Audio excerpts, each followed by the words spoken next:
Everybody knows he's a liar. Joe, you're the liar.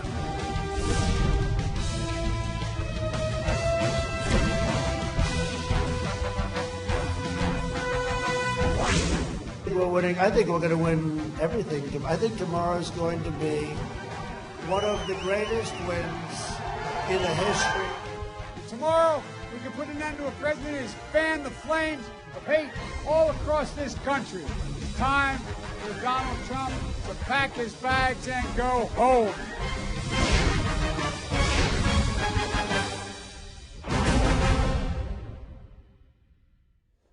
예, 오늘 뉴스탑10 여기부터입니다. 미국 대선 현지 시간으로 하루가 지났습니다. 세계의 질서를 주도하는 미국 지도자를 뽑는 선거이기 때문에 전 세계가 주목할 수밖에 없는데요. 여기에 더해서 지금 현재까지 개표 결과도 누가 앞서고 있다 딱 잘라 말하기도 어렵습니다.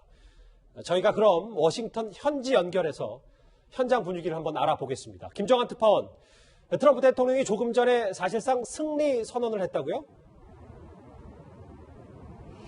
네, 저 지금 백악관 앞에 나와 있는데요. 이제 지금 새벽 3시 40분 막 지났습니다. 제 뒤로 보이는 백악관 건물 앞으로 전 세계에서 모여든 취재진들이 속속 집결하는 모습인데요. 오늘 트럼프 대통령과 바이든 후보, 백악관과 델라웨어에서 본인의 승리를 자신하는 희망적인 메시지를 내놓으며 치열한 기싸움을 벌였습니다. 일단 함께 들어보시죠. And a very sad group of people is trying to disenfranchise that group of people. And we won't stand for it. We will not stand for it. Keep the faith, guys. We're going to win this. 네, 들으신 대로 일단 트럼프 대통령은 사실상 본인이 승리했으며 그리고 일단 부정적인 선거가 이루어지고 있기 때문에 필요하다면 대법원까지 가겠다고 밝혀 엄청난 파장을 예고했습니다. 현재까지 판세는 핵심 경합주 6곳 중 5곳에서 트럼프 대통령이 우세를 보이고 있는데요. 하지만 아시다시피 사전투표 결과는 집계 중이고 시간이 상당히 오래 걸리기 때문에 상황을 예단할 수 없는 상황입니다. 이런 가운데 나온 트럼프 대통령의 오늘 발언으로 미국 대선은 더 혼돈 속으로 빠져들 가능성이 높아졌습니다. 지금까지 워싱턴에서 전해드렸습니다. 예, 김정한 특파원 고맙습니다. 지금 미국은 현지 시간 새벽 3시 40분입니다. 자, 이제부터 본격적으로 저희가 준비한 주제, 오늘 뉴스탑10 상위권에 차지한 주제 하나하나 먼저 짚어보도록 하겠습니다. 자, 그러면 저희도 이 시각 선거인단 확보수부터 시작을 좀 해봐야 될 것 같은데요. 현재 이 시각 조 바이든 후보 238, 도널드 트럼프 213 이렇게 나와 있습니다. 이도원 의원. 네. 이제 하나하나 짚어보긴 할 텐데 트럼프 대통령의 뒷심도 만만치 않거든요. 지금 조 바이든 후보를 꽤 압박하고 있습니다. 그렇습니다. 압박을 사실은 지금 받는 거는 트럼프 대통령이 아니라 조 바이든 후보일 가능성이 있습니다. 지금 보시는 것처럼 숫자적으로는 바이든 후보가 238표로 213표의 트럼프 대통령을 앞서 있지만 예. 지금 그 개표가 진행 중에 한 10개 정도의 그 각 주에서 트럼프 대통령이 앞서 있는 주가 굉장히 많습니다. 특히 우리가 승부처로 삼았던 그 남부의 선벨트 3곳, 그 중에 가장 중요한 플로리다를 트럼프 대통령이 가져갔고, 예. 그 중에 하나인 아리조나를 예상 외로 그 조 바이든 후보에게 뺏기긴 했지만, 예. 북부의 3개의 러스트벨트, 위스콘신, 미시간, 펜실베니아, 예. 3곳에서 지금 모두 트럼프 대통령이 앞서가고 있습니다. 물론 나중에 우편 투표가 많았기 때문에 나중에 우편 투표를 개표하면은 승부가 바뀔 수는 있습니다. 그렇지만 현재 상당한 수준의 개표가 진행되는 상황에서는 트럼프 대통령이 현재로서는 유리한 상황입니다. 그래서 현지 시간으로 새벽 2시, 우리 시간으로 오후 4시를 전후해서 양쪽 그 후보가 입장을 발표했는데 트럼프 대통령은 사실상의 적극적인 그 승리를 선언했고, 예. 바이든 후보는 승리할 수도 있다. 약간은 소극적인 그 선언을 했습니다. 그것이 현재의 두 후보 캠프의 분위기를 반영하는 것 같습니다. 크게 한번 설명을 해주셨고, 지금 조 바이든 후보의 선거인단에서는 현재는 앞서고 있지만 트럼프 대통령의 압박을 꽤 받고 있습니다. 신봉철 박사님, 이제 하나하나 더 짚어볼 텐데 그 전에 지금 도박사들도 원래는 바이든 후보의 당선을 예측했었는데 조금 전에 제가 듣기로는 이 도박사들도 물론 뭐 도박사들 말을 다 믿을 필요는 없겠지만 트럼프 대통령 쪽으로 갈아탔다면서요. 예, 오전과 오후, 한국 시간으로 오전과 오후의 분위기가 완전히 달랐습니다. 예. 개표 초반만 해도 플로리다에서도 바이든 후보가 앞서 있었고 특히 의외로 오하이오에서 크게 리드를 했었어요.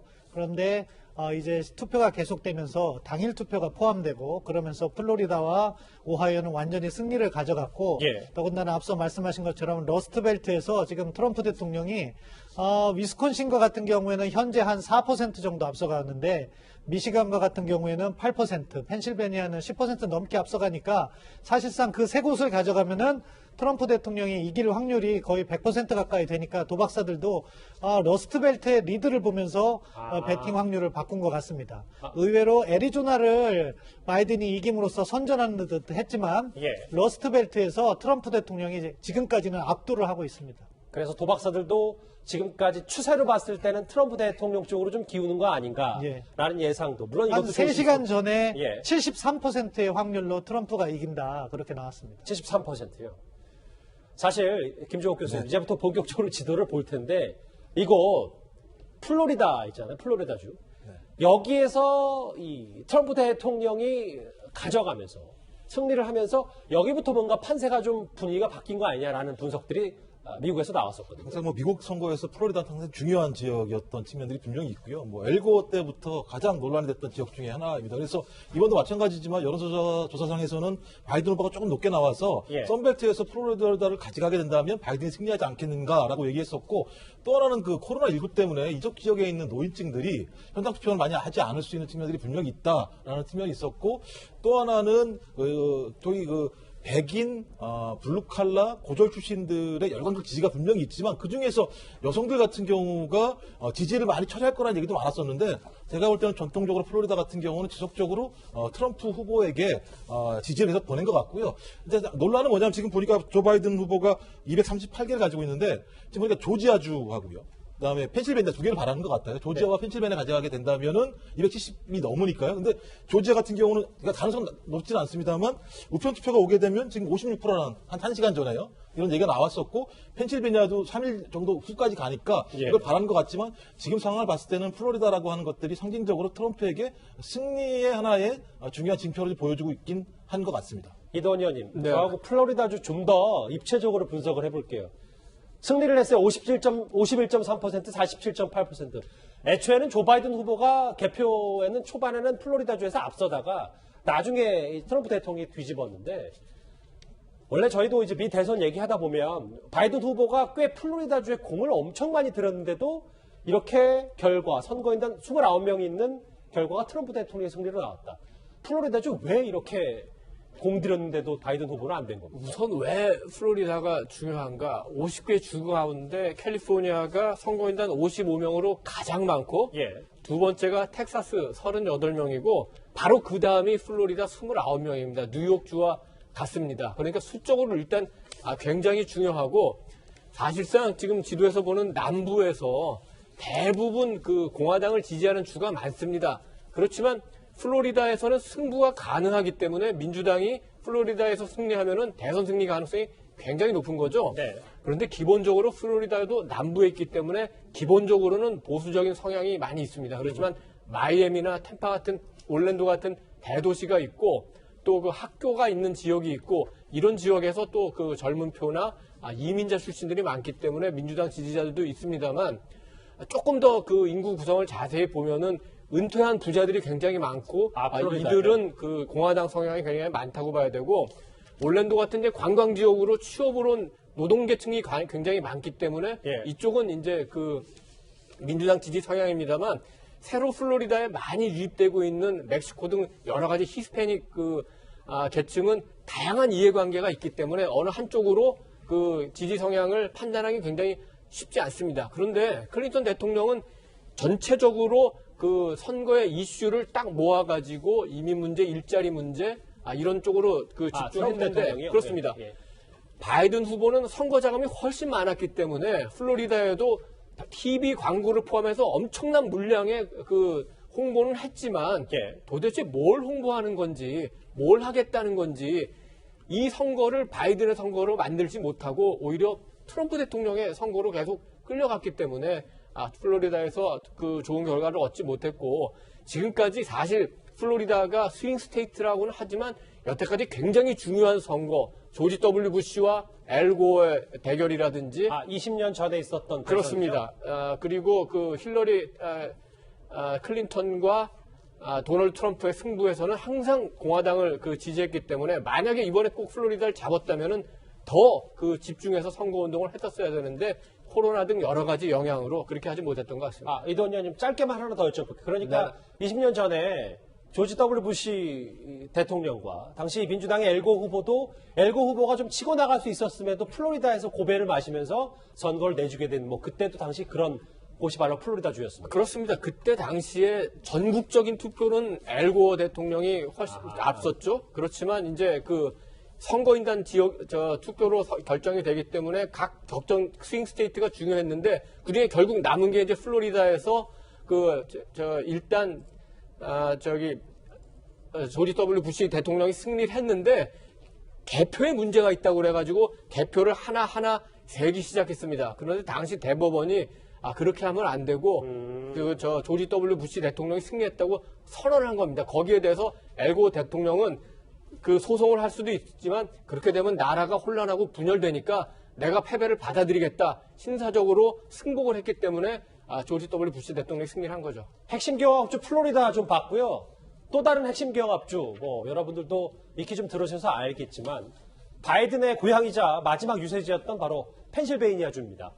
펜실베이니아는 상대적으로 개표가 지금까지 더딘 곳이라서 저희도 계속 지켜봐야 할 것 같은데요. 먼저 바이든 후보의 마지막 유세 모습 만나보겠습니다. If you elect me, I'm going to be an American president. There's going to be no red states or blue states, just the United States of America. 저 펜실베이니아주입니다. 신범철 박사님. 여기 제가 지금 공화당과 민주당, 나머지 회색 아직 어느 쪽으로 웃을지 알 수 없는 곳 중에 지금 나왔던 펜실베이니아주와 미시간주, 위스콘신주가 바로 일명 러스트벨트라 부르는 핵심 경합 지역인데 여기에서 펜실베이니아를 조 바이든이 가져오지 못하면 혹은 이 셋 중에 2개를 가져오지 못하면 선거인단 과반수 270석을 못 가져오는 겁니까? 예, 지금 그 확률이 높은 거죠. 사실은 조지아와 노스캐롤라이나가 트럼프 후보한테 간다면은 저기에서 2개를 이겨야 되는 거죠. 그렇기 때문에 펜실베니아가 정말로 중요하고 지금 현재 지금까지 나와 있는 개표 현황을 보면 조지아주 같은 경우에는 94%의 개표가 이루어졌는데 트럼프 후보가 앞서고 있어요. 그런데 이제 우편 투표가 도달하면 극적인 반전 가능성을 바이든 후보는 기대하고 있는데 확률은 높지 않은 상황이고요. 그러니까 선거인단 16석에는 유지하주군요. 그렇죠. 그 위로 올라가서 노스캐롤라이나 같은 경우에는 거의 트럼프 대통령이 확실시 된다고 보고요. 그렇기 때문에 이제 바이든 후보로서는 펜실베니아가 중요한 거죠. 저 3개 중에서도 선거인단이 가장 많은 게 펜실베니아인데 지금 펜실베니아와 네바다를 합치면은 이길 수가 있는 거죠. 그런데 이제 만약에 펜실베니아를 못 이기면 한 주로는 부족하고 위스콘신과 미시간까지 다 이겨야 돼요. 바이든 후보로서는. 그렇기 때문에 확률이 더 떨어진다고 보는데 지금 저 세 곳의 비율이 어떻게 돼 있냐면은 펜실베니아는 앞서 말씀하신 것처럼 개표율이 상당히 더 돼요. 지금 한 64% 되고 있는 걸로 전해지고 있고요. 미시간 같은 경우에는 어느 정도 개표가 됐는데 위스콘신은 90% 이상 개표가 돼서 역전이 어렵다고 볼 때 그렇기 때문에 앞서 이도훈 위원님께서 말씀하신 것처럼 트럼프가 지금 유리하다 이렇게 이야기를 한 거고 지금 64% 개표 기준에서 14%를 바이든 후보가 지고 있잖아요. 여기 지금 화면에 보면 펜실베이니아주 말씀하시는 거죠? 그렇습니다. 저게 펜실베이니아주인데 지금 저기에서 빠져있는 부분이 그러니까 사전투표가 반영이 덜 돼 있는 것 같아요. 그러니까 사전투표가 만약에 민주당 표가 많다는 가정을 한다면 저 정도는 얼마든지 극복 가능하기 때문에 그렇기 때문에 바이든 후보가 이거 선거에 지금 뭐 패배를 인정하지 않고 아직까진 분위기 좋다 이렇게 하면서 더 싸워보겠다는 의지를 피력한 근본적인 원인이 저 펜실베니아의 개표율이 아직은 더디기 때문이라고 볼 수 있겠습니다. 예. 그러니까 펜실베니아를 놓고 우리가 그 양쪽의 그 선거 전략을 한번 그 점검해 볼 필요가 있겠습니다. 네. 바이든 대통령은 펜실베니아에서 태어났고 트럼프 대통령은 유펜 대학을 나왔죠. 예. 그래서 둘 다 어떤 뭐 연구권이 있다면 있습니다.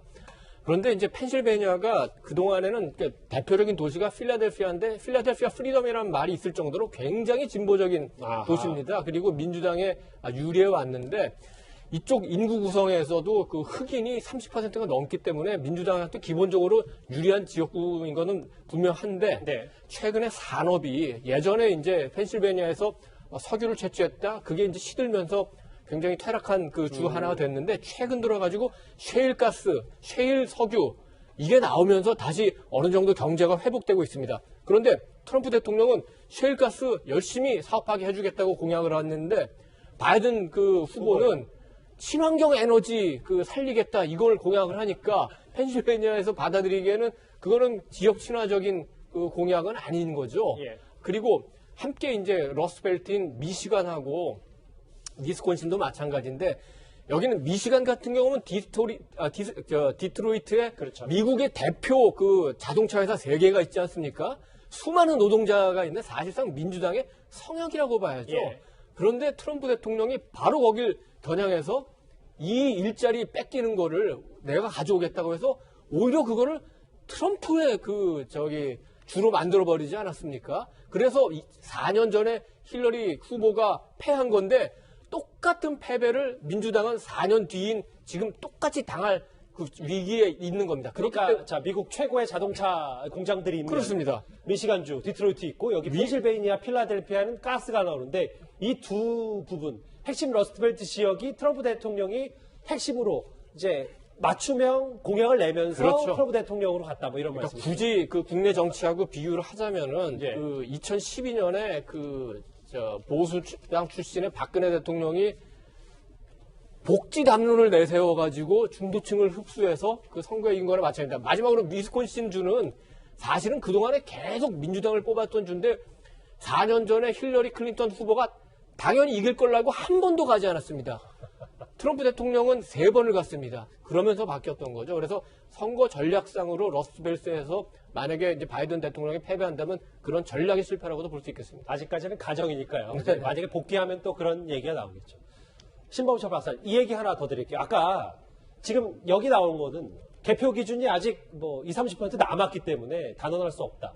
우편투표, 사전투표가 중요하다고 했는데 정말 민주당의 바람대로 사전투표, 우편투표는 민주당의 몰표가 나오는 건 맞는 겁니까? 사실 그 러스트벨트에 미시간이나 위스콘신을 보면은요, 사전투표가 개표됐는데도 불구하고 그 폭이 쉽게는 안 줄어들더라고요. 따라서 지금 64% 개표 기준에서 14%는 상당히 무게감이 있어 보입니다. 그렇기 때문에 도박사들이 이제 도박을 하는 것도 트럼프 쪽이 저 정도로 벌어지면은 유리하겠다 이런 평가를 하는데요. 예. 아직 36%가 더 개봉을 해야 되는 것이고 뒷부분으로 갈수록 우편 투표가 많이 몰려 있을 가능성은 높아요. 왜냐하면은 일반 투표 같은 경우는 바로 개표가 되지만 우편 투표 같은 경우에는 우편물을 개봉해서 하는 시간적으로 또 소요가 더 되기 때문에 뒷부분에 갈수록 바이든이 따라잡기는 할 것이다. 그렇지만 현재 14%가 벌어진 것은 상당히 무게감이 있다. 그렇게 평가합니다.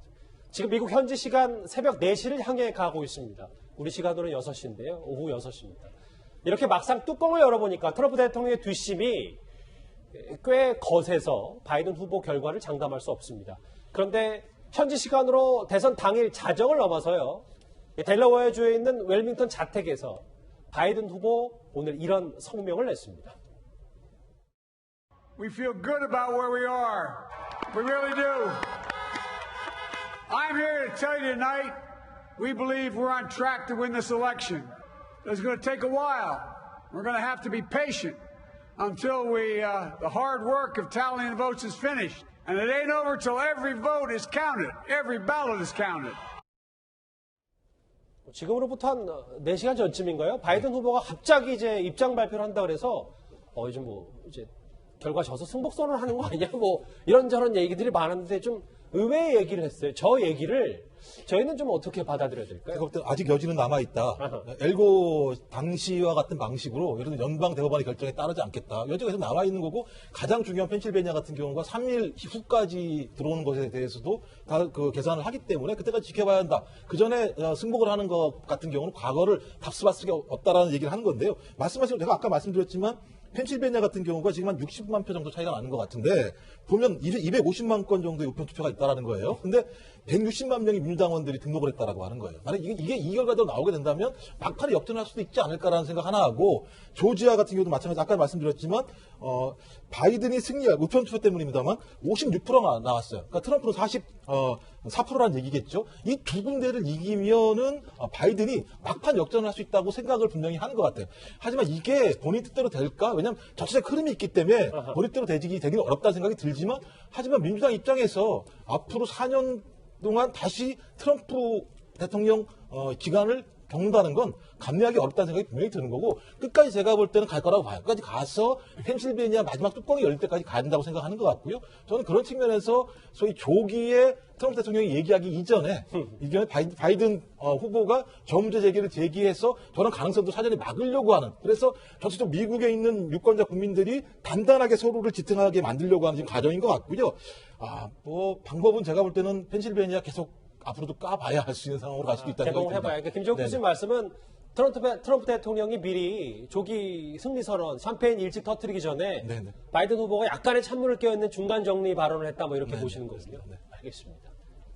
근데 이제 승리를 가고 있다. 개표 시간 좀 걸릴 것이다. 현 시점의 승복선은 적절치 않다. 이제 바이든 후보의 이 말 그리고 이게 질세라 트럼프 대통령 역시 불과 몇 시간 뒤에 백악관에서 지지자들을 모아두고 연설을 했습니다. We were getting ready for a big celebration. We were winning everything, and all of a sudden it was just called off. The results tonight have been phenomenal, and we are getting ready. I mean, literally, we were just all set to get outside and just celebrate something that was so beautiful, so good. Such a vote, such a success in record numbers. This is a record. There's never been anything like it. We won states that we weren't expected to win. Florida, we didn't win it. We won it by a lot. 한 1시간 반쯤 전쯤 미국의 새벽 시간에 있었던 트럼프 대통령의 입장 발표를 좀 들어봤는데요. 이도우 의원님. 네. 트럼프 대통령은 한술 더 떠서 모르죠. 뭐 본인은 그렇게 생각할 수 있으니까 조목조목 어떤 주에서는 몇 퍼센트 내가 이기고 있고 여기는 쉽지 않았는데 내가 이겼고 이러면서 우리는 사실상 이겼다. 이런 발언을 했습니다. 사실상 이겼다고 선언한 게 정말 다행이죠. 저기서 이겼다고 선언했으면 정말 엄청난 그 혼란이 왔겠죠. 그래서 그 어느 주에서 어떻게 이겼다 이렇게 쭉 설명을 하면서 어떻게 보면 지지자들을 안심시키고 사실은 그 시간이 현지 시간으로 새벽 2시이기 때문에 기다리고 있던 지지자들에게 뭔가 메시지를 줘야지 지지자들도 집으로 돌아갈 수 있는 상황이기 때문에 일단 메시지를 낸 거고 거기에서 수위는 조절을 한 것 같습니다. 바이든 후보도 마찬가지로 뭔가 그 메시지를 줘야지 그 메시지에 따라서 지지자들이 움직일 텐데 바이든 그 후보자의 메시지도 어느 정도 지지자들이 집으로 돌아갈 수 있는 명분은 줬어요. 예를 들어서 승복을 했어도 굉장히 왜 승복을 하느냐는 강력한 반발이 있었을 수 있어요. 왜 아직 좀 그렇죠. 열어봐야 되는데. 네.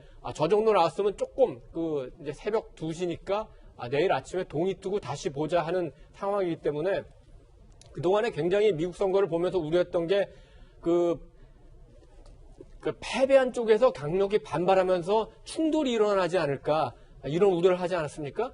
그런데 다행히 두 후보의 목소리는 그런 충돌이 일어나지 않도록 어느 정도는 살짝 힘을 빼주는 그런 역할을 했다고 봅니다. 왜냐하면은 만약에 두 후보 가운데 한 사람이 어떤 강력한 메시지를 내서 지지층을 자극해서 그게 심야 시위로 이어져서 더 큰 갈등을 양산한다면 그 사람은 아마도 그 이번 대통령 선거에 승부와는 관계없이 미국의 분열을 초래한 정상대로 몰릴 가능성이 있기 때문에 예. 누구나 역사에 그렇게 기록되기는 바라지 않았을 겁니다. 그러니까 선거 당일 새벽이 돼서 다음날 넘어서 바이든 후보든 트럼프 대통령이든 어느 정도 수위 조절을 하면서 본인들의 입장을 적절히 밝힌 것이다. 지지자들을 위해서. 네, 신보철 박사님. 지지자들은 그렇게 볼 수 있는데 보는 뭐 전 세계에 있는 국민들이나 전 세계에 있는 시민들이나 혹은 미국의 중도층에 있는 사람들은 아니 그렇다고 이렇게 승리 확실이라는 단어를 아직 개표 완벽히 되지도 않았는데 이렇게 쉽게 할 수 있나? 혼란스러운 거 아닌가? 라는 생각이 동시에 들지는 않겠습니까? 이제 사실 트럼프 대통령이 아니면 저렇게 접근하지 않았을 거예요. 역대 미국의 어떤 대통령 후보도 트럼프 대통령과는 다르다고 보고요. 아마 저 시점이 지금 트럼프 대통령은 선거에서 가장 크게 이겼을 시점이에요. 지금 격차가 줄어들고 있어요. 그러니까 펜실베니아에서도 많이 앞서 있기 때문에 줄어들더라도 이길 확률은 높지만 예. 우편 투표가 개봉되면서 격차는 조금씩 줄어들고 있고 미시간에서도 제가 이 방송 시작할 때는 8% 이기고 있다고 했잖아요. 그 사이에 업데이트된 내용을 보니까 6.8%로 조금 더 줄어들었어요. 그러니까 중요 핵심 경합지 러스트벨트 중에 하나의 미시간주에서 예. 바이든 후보가 2위인데 예. 트럼프 대통령을 맹 추격하고 있다 이런 예, 말씀이신 지금 거죠? 추격해서 그 격차를 8%에서 6.8%로 줄여놓고 있는데 예. 트럼프 대통령도 그걸 알고 있다고 봐요. 지금 많이 앞서가는 상황에서 앞으로 우편 투표 같은 것이 개봉되면은 따라올 것이다. 그렇기 때문에 지금 승기를 잡고 저 승기는 사실상 다음 행보를 위한 포석이 될 수도 있다. 저 마지막 줄을 보세요. 잠시만요. 네, 저와 같이 읽어볼게요. 그러니까 이 부분이요. 예. 뒤늦게 투표 결과가 반영되는 것이 안타깝다. 예, 바로 그 부분이 이제 트럼프 대통령의 히든 카드로 볼 수 있는데 아하. 어느 정도 승리를 했으니까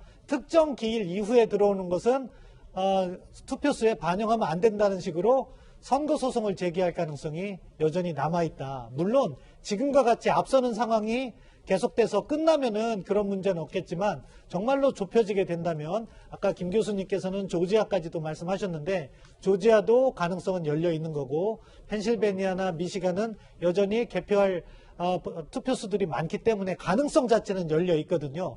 그걸 차단하기 위한 행보일 수도 있다고 봅니다. 바이든 후보와의 격차가 가장 크게 벌어졌을 시점에 딱 사실상 승리 선언을 했다고 볼 수 있다. 예, 그렇습니다. 예, 김종욱 교수님. 또 나온 얘기가 뭐냐면 이제 트럼프 대통령 한 얘기가 뭐냐면 우편 투표는 사기다. 저 얘기 안에 바로 한 거예요. 아하. 그러니까 우편 투표가 사기이기 때문에 이제 모든 선거 과정을 중단해라라고 얘기했어요. 그러니까 우편 투표를 까지 말라라는 얘기를 분명히 한 거거든요. 예. 이거 중대한 얘기인 것 같고, 그다음에 이건 뭐냐면 제가 볼 때 연방 대법원 압박하는 방식인 거예요. 그래서 제가 볼 때 이 상황은 어떤 상황인지 알 수 없겠습니다만 그야말로 중단하라는 건지 아니면 우편 투표가 그야말로 좀 민주당 지지자들이 많기 때문에 거기에 대한 두려움인지 제가 볼 때는 앞으로 좀 지켜봐야 될 것 같은 생각이 듭니다. 알겠습니다. 우편 투표 뭐 사기다. 뭐 글쎄요. 그 부분 본인이 스스로 지금 그 얘기를 한 거기 때문에. 네. 예, 장혜철 평론가님. 그런데 사실 우리가 이 투표를 본격적으로 시작하기 전에 이 트럼프 대통령이 맹 추격을 하고는 있지만 여론조사에서는 바이든 후보가 우위에 있다라는 얘기를 했는데 지금 뚜껑을 열어보니까 그거와는 좀 다소 차이가 있고 실제로 뉴욕의 월가도 바이든 후보에게 좀 베팅한 측면이 있는데 여러 가지 좀 당혹스러운 사람들이 많겠는데요. 네, 제가 여론조사 기관에 또 소속되어 있지 않겠습니까? 그럼 저희 한국의 여론조사협회가 이 단체 메신저 같은 걸 당연히 하잖아요. 예. 지금 다들 이 난리가 났습니다. 도대체 뭐가 잘못된 것일까? 왜 틀렸을까? 그런데 전체적인 설명을 먼저 드리자면 각종 여론조사에서 바이든 후보의 지지세가 높게 나왔지만 미국은 우리와 달리 여론조사 공표기간 금지가 없습니다. 우린 선거 일주일 전에는 여론조사를 해도 그 결과를 공개할 수가 없는데 미국은 다 공개를 하고 있어요. 그러면 대선 투표 당일까지 조금씩 트럼프 대통령이 바이든 후보를 추격하는 그 추세는 분명히 여론조사 결과에서 나타났습니다. 예. 그리고 주요 경합주에서는 오차범위 안까지 추격을 했거든요. 이 오차범위 안이라는 것은 언제든 뒤집힐 수 있다는 뜻이기 때문에 여론조사에서도 반영이 조금 늦었지만 트럼프 대통령의 뒷심이 사실상 대선 가까이 다가갈수록 드러나고 있었다고 분석을 해야 될 것 같고요. 이번에는 4년 전과 달리 주요 언론사와 여론조사 기관에서 샤이 트럼프 보정치를 적용을 했습니다. 예. 말은 하지 않지만 실제로는 트럼프 대통령을 지지하는 이 샤이 트럼프가 있다는 걸 상수로 인정하고 계산을 했는데 예. 생각했던 것보다 그 샤이 트럼프의 숫자가 훨씬 더 많았다는 점. 지금 보게 되면요. 이 트럼프 대통령이 이긴 주든 바이든이 이긴 주든 분명한 건 도심 지역에서는 바이든 표가 많이 나오고 시골 농촌 지역에서는 트럼프 표가 많이 나왔는데 대체적으로 그렇단 말씀이죠. 그렇죠. 예. 그런데 이 시골 지역의 투표율이 생각했던 것보다 훨씬 더 높았다. 우리가 기존에는 미 대선의 투표율이 역대 최고로 예상되면서 이 도시 지역의 어떤 이 화이트 칼라 계층이 나오는 것이 아니냐 이런 분석이 많았습니다만 실제로는 시골 계층의 투표율이 공화당 표가 결집되면서 많이 나왔다는 점도 여론조사와는 조금 다른 결과가 나온 그러한 맥락인 것 같습니다. 여론조사 회사들 4년 전과 똑같이 또 당혹스럽고 이 미국의 핵심 증권가인 월가도 바이든 후보의 우세를 점쳤었는데 일단 지금까지 상황은 조금 다르게 흘러가고 있긴 합니다. 물론 뭐 단언할 수는 없지만요. 또한 사람들 있잖아요. 미국의 공화당 출신 주지사들이 이른바 커밍아웃을 해서 트럼프 안 찍었다 나 바이든 후보에 투표했다고 했는데 이렇게 되면 이분들 나중에 트럼프 대통령에게 어떤 조치를 받는 건 아닌지 모르겠어요. 이거 좀 의미 있는 얘기 아닙니까? 그러니까 트럼프 대통령의 성향으로 보면 어떤 식으로든 보복을 하고 싶어 하겠죠. 지금 그 미국 보도를 보면은 그 버몬트 주지사는 공화당 소속인데도 자기는 바이든에 투표했다고 확실하게 얘기했고 우리도에게도 잘 알려진 그 존 볼턴 전 그 백악관 그 국가안보보좌관도 바이든에게 투표하겠다고 얘기했습니다. 실제로 뭐 바이든에게 투표했는지는 뭐 확인되지는 않았습니다만. 그런데 이것이 그러니까 우리가 제3자의 입장에서 보면 트럼프 대통령이 오죽하면은 그 공화당원들까지도 그 트럼프를 버리고 민주당 후보에게 투표했겠느냐 이렇게 생각할 수 있습니다. 그런데 어떻게 보면은 이것이 바로 그 미국 정치 엘리트들과 미국 일반 국민들과의 어떤 거리를 나타내는 걸 수도 있습니다. 그러니까 정치 엘리트, 워싱턴의 정치 엘리트들 입장에서 보면은 트럼프라는 어떤 부동산 업자가 뭐 리얼리티 쇼로 조금 뜨더니 이상하게 대통령이 돼서 나라와 세상을 혼란스럽게 한다. 상당 부분 많은 사람들이 거기에 동의하기도 합니다. 그렇지만 트럼프를 지지하는 미국 국민들 생각에는 지금 바이든 후보는 40년간 워싱턴에서 상원의원 생활을 한 겁니다. 말하자면은 워싱턴 인사이더 영어로 하면은 우리말로 치면은 정치권의 그야말로 기득권층이죠. 자기들끼리 짬짬이 해서 법안 이리저리 하면서 이 나라를 자기들이 원하는 방향으로만 끌고 가고 전혀 물갈이가 안 되는.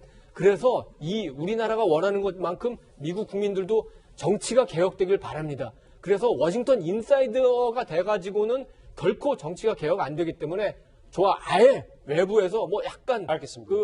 특이할 수도 있지만 외부인을 데려와서 정치를 개혁하자 이런 마음도 유권자들한테는 굉장히 많은 겁니다. 지금 그래서 어떻게 보면 워싱턴 인사이더와 매버릭이라는 약간 좀 황소라고 하는데 곱게 뿔린 망아지 같은 표현이죠. 이게 부딪힌 선거라고도 할 수 있습니다.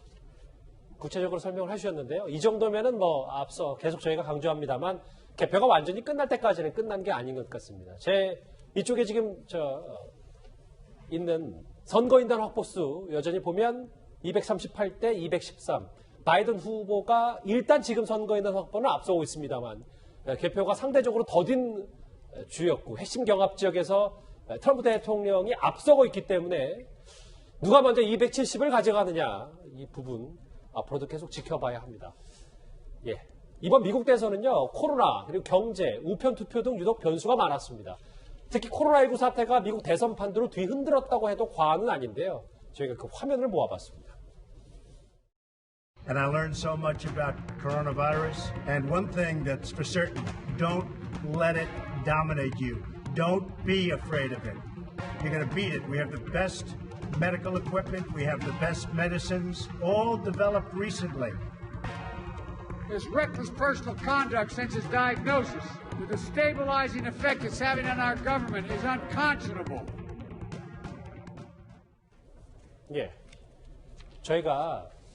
제가 앞서 이 모든 개표가 완전히 끝날 때까지 끝난 게 아니라고 말씀을 드렸는 게 신범철 박사님. 여기 보면은 이 대통령 선거일이 어제였고 이거 지금 현재 시각이 이제 새벽을 넘어서 지금 4일 새벽이잖아요. 이 미국이. 근데 지금 보면 우편 투표가 이렇게까지 심지어는 23일까지 진행이 되기 때문에 한 달 동안은 지금 바이든 후보와 트럼프 대통령의 말말말 설전만 봤을 때는 꼼짝없이 이 개표가 이때까지 봐야 되는 거 아닌가 싶습니다. 저 중에서도 특별히 중요한 주들이 있죠. 6일에까지 하는 펜실베니아, 이번에 거의 스윙 스테이트에서 가장 핵심이라고 볼 수 있을 겁니다. 이 부분이잖아요. 펜실베니아. 그리고 또 꾹 내려가시면은 저쪽에 네바다가요. 10일까지 하는 네바다가 지금 팽팽해요. 조금 바이든이 앞서가고 있는데 트럼프는 또 역전 가능성은 열어두고 볼 거예요. 예. 그렇게 하고 노스캐롤라이나도 지금 트럼프가 앞서 있긴 하지만 한 3% 범위 내고 그러다 보니까 정말로 우편 투표가 많이 남아있게 되면은 막판에 극적인 드라마를 쓸 가능성도 여전히 열려 있는 거죠. 그렇기 때문에 트럼프 대통령의 입장에서는 지금 현재 앞서 있는 상황에서 저거를 종료시키는 것이 가장 확실한 승리 방법이 되는 거죠. 종료한다고 종료할 수 있는 것도 아니잖아요. 이제 아마 대법원에 소송을 제기하는데 이제 연방 대법원의 룰 중에 각 주마다 다른 규칙을 적용하는 것을 갖다가 원용해서 획일적으로 해야 된다는 상황으로 소송을 제기할 가능성은 여전히 남겨 있다. 그리고 특히 우편 투표의 문제점은 뭐냐면은 사실관계를 좀 확인해야 되는 부분이 있는데 뭐냐면은 우편물을 접수했을 때 받은 사인과 자기가 직접 우편 투표에 한 사인이 다를 경우에는 남이 대신 투표를 해줬다는 근거가 될 수가 있어요.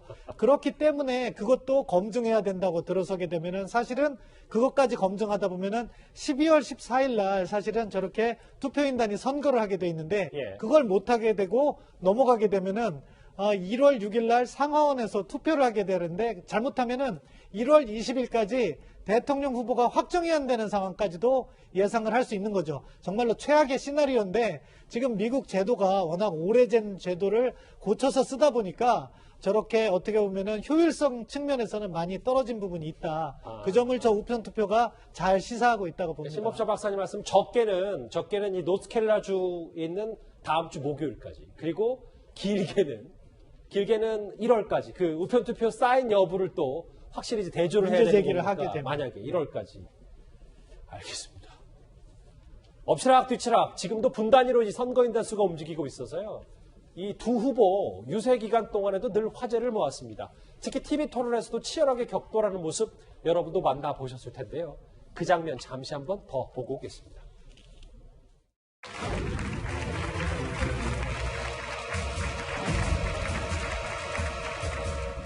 Everybody knows he's a liar. But you I just agree. want to make sure. Joe, you're the liar. I want to make sure. You ordered last in your class I- first. I- You question put a lot of the new question Supreme Court is- justice the radical question- left. Will you Who shut is your, up, man? listen, who is on your list, Joe? Keep yapping, man. The people understand, Joe. Let me just say, Joe, I've done more in 47 months. I've done more than you've done in 47 years, Joe. Because you are who you are. That's why it is. The president has no plan. 사실 당시에 TV 토론 첫 번째, 두 번째는 좀 나아졌다고 하는데 첫 번째 TV 토론을 사상 최악의 이미 대선 후보 간 TV 토론 아니었냐라고 얘기를 했는데 저희가 이제 처음이자 마지막으로 이제 이 두 사람의 양력도 한번 살펴봐야 될 것 같고 기업가 출신과 여기는 이제 변호사. 그런데 많이 주목하는 부분이 바로 이 나이잖아요. 장혜철 평론가님. 누가 되든 미국 역대 대통령 가운데 최고령 대통령이 되는 겁니까? 네, 보시는 것처럼 트럼프 대통령 46년생으로 74세이고 바이든 후보 42년생으로 78세입니다. 그러니까 만약 바이든 후보가 당선되어도 이 재신임은 하기 힘들다, 재선은 힘들다, 4년 뒤에 또 다른 민주당 후보가 나와야 되는 거 아니냐는 말이 민주당 진영 내부에서는 있었고요. 트럼프 대통령이든 바이든 후보든 누가 되든 유고를 대비해서 부통령의 역할이 어느 선거보다 중요해졌다는 평가도 바로 두 사람이 상당히 고연령이기 때문에 나온 이야기입니다. 그래서 이 두 사람의 대선 후보 토론은 미국 언론에서도 혹평을 했습니다만 공화당 부통령 후보인 펜스 부통령 그리고 민주당의 부통령 후보인 해리스 부통령 간의 부통령 TV 토론이 오히려 진짜 대통령 후보 토론 같았다면서 호평을 받았거든요. 두 사람 역시나 정반대 캐릭터입니다. 백인 남성, 이 전통적으로 지지를 받는 공화당 성향의 마이크 펜스 부통령 후보와 해리스 민주당 후보 같은 경우는 흑인이고 또 여성이에요. 완전히 반대 캐릭터이고 특히 경제 정책 면에서도 지금 이 공화당 같은 경우는 셰일가스나 이런 전통적인 화석연료 산업을 밀어주겠다. 반면 바이든 후보, 특히나 해리스 후보는 바이든 후보보다 더 나아가서 친환경 위주로 경제 정책을 바꾸겠다고 주장하고 있었는데 이런 측면이 펜실베니아에서 가장 중요한 필라델피아가 원래는 공화당 우세 지역이었습니다만 셰일가스로 경제가 살아나기 시작했는데 여기서 원래는 민주당 우세 지역이었습니다만 셰일가스로 경제가 살아나기 시작했는데 정작 민주당의 바이든이나 또 부통령 후보인 해리스 후보가 우리 이제 석탄 환경 안 하겠다고 말하니까 많이 돌아서게 되는 그러한 영향이 이 부통령 후보들의 성향에서도 이 선거에 영향을 끼친 것 같습니다. 글쎄요. 46년생 후보, 공화당 후보와 민주당의 42년생 후보. 만약에 바이든 후보가 임기를 4년 더 하게 된다면 이제 80이 넘은 나이에도 이제 백악관의 주인이 되는 건데, 뭐 트럼프 대통령, 바이든 후보를 좀 비교를 좀 해봤고요. 이 트럼프 대통령이냐 바이든 후보냐, 사실 이 두 사람이 누가 당선되느냐에 따라 우리 정부 외교 정책에도 변화가 있을 것 같습니다. 우리 정부 어떤 상황에도 만반의 준비를 하고 있다는 자신감은 있었는데요. 저희가 화면으로 좀 만나보겠습니다. 김정은 위원장을 만날 수도 있다고 했는데요. 이 바이든 후보가 말하는 북한의 핵 능력 축소라고 하는 전제 조건이 핵무기를 인정한 상태에서 핵 능력 감축을 의미하는 것인지, 아니면 전반적인 핵 폐기를 이야기하는 것인지 어떤 것이라고 보십니까? 민주당 정권이나 공화당 정권이나 또 저희 정부나 또 저희 정부에 있어서도 뭐 정권의 다름과 관계없이 항상 일관된 목표는 북한의 완전한 비핵화죠. 차기 대통령이 누가 되느냐에 따라서 한미 간 방위비 분담금 인상 문제, 미국 대선 이후에 북미 간 비핵화 협상 재개와 한반도 종전 선언 문제에 대한 논의가 확대될 수 있도록 우리 정부의 대비가 필요할 텐데요. 어떤 결과가 나오든지 간에 어떤 정부하고도 한미동맹 긴밀한 협력 하에 평화체제 구축에 모든 노력을 다 기울일 것입니다. 정부로서는 어떤 상황이 되든 한반도 프로세스, 평화 프로세스를 확실하게 좀 진척시켜 나갈 수 있는 그런 만반의 준비를 하고 있다는 말씀 드릴게요. 미국의 대선 결과가 새로운 정세의 시작일 가능성이 높기 때문에 어떤 경우든 그런 측면들을 좀 주목하면서 예의주시하고 있습니다. 글쎄 뭐 상황 좀 보면서 판단합시다. 김주혁 교수님, 이 얘기는 좀 짧게 해볼게요. 누가 되든 우리의 목표는 북한의 완전한 비핵화다.